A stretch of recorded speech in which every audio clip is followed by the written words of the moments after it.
Thank you, Honorable Chair and fellow delegates. On the issue of globalization, we, the delegates representing Japan, would like to recommend that the United Nations Conference on Trade and Development adopt the second resolution. Governments must reduce carbon emissions by 15% over the next 15 years. We've come to this decision because we feel as though that this is a goal that is very easily achievable. This is also a resolution that could help turn the tides against globalization. We cannot start talking about carbon emissions without explaining the greenhouse effect. The greenhouse effect is a natural process of how the sun warms the earth.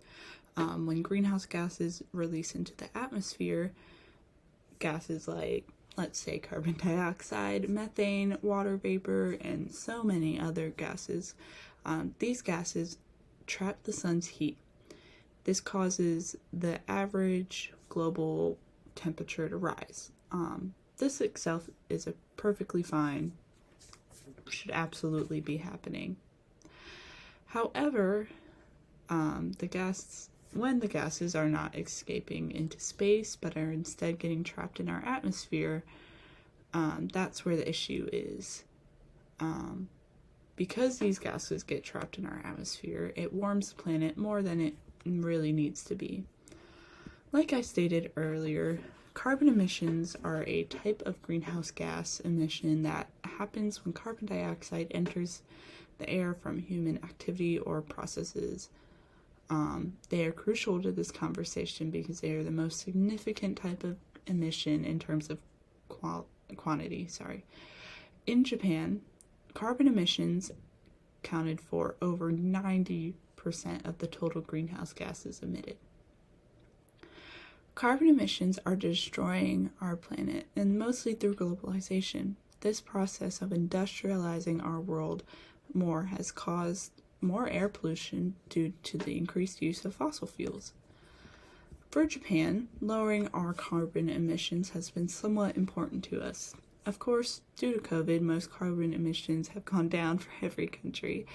Japan had been able to reduce carbon emissions by 90% in the year 2020.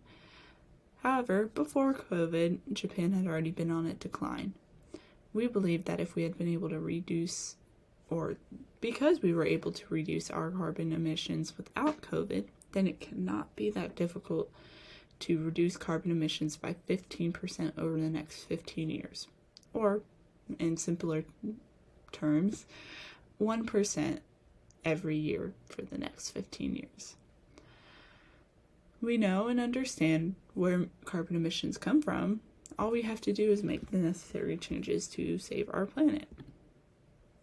In 2020, former Prime Minister Suga Yoshihide announced that Japan aimed to be carbon emission-free by 2050 and emphasized the importance of restructuring the energy sector to achieve this. At the moment, we are currently focusing on diversifying the energy mix. This means that Japan is trying to increase the amount of nuclear and renewable energy that we're using to lessen the number of fossil fuels we're using. On top of that, we are the leading force behind more climate-friendly technologies. One of the more popular technologies is, electric vehicles. Of course, there's criticism that Japan's measures are not sufficient to counteract climate change. At this point, there may be no way to reverse the effect that we humans have had on this earth. However, we think it's more important that we're starting to do the work to decrease the number of carbon emissions that we release into the atmosphere. But you also must think that if every country was putting in the same amount of effort to reduce emissions, our measures may not be in vain. Thank you for your attention regarding our position on Resolution 2.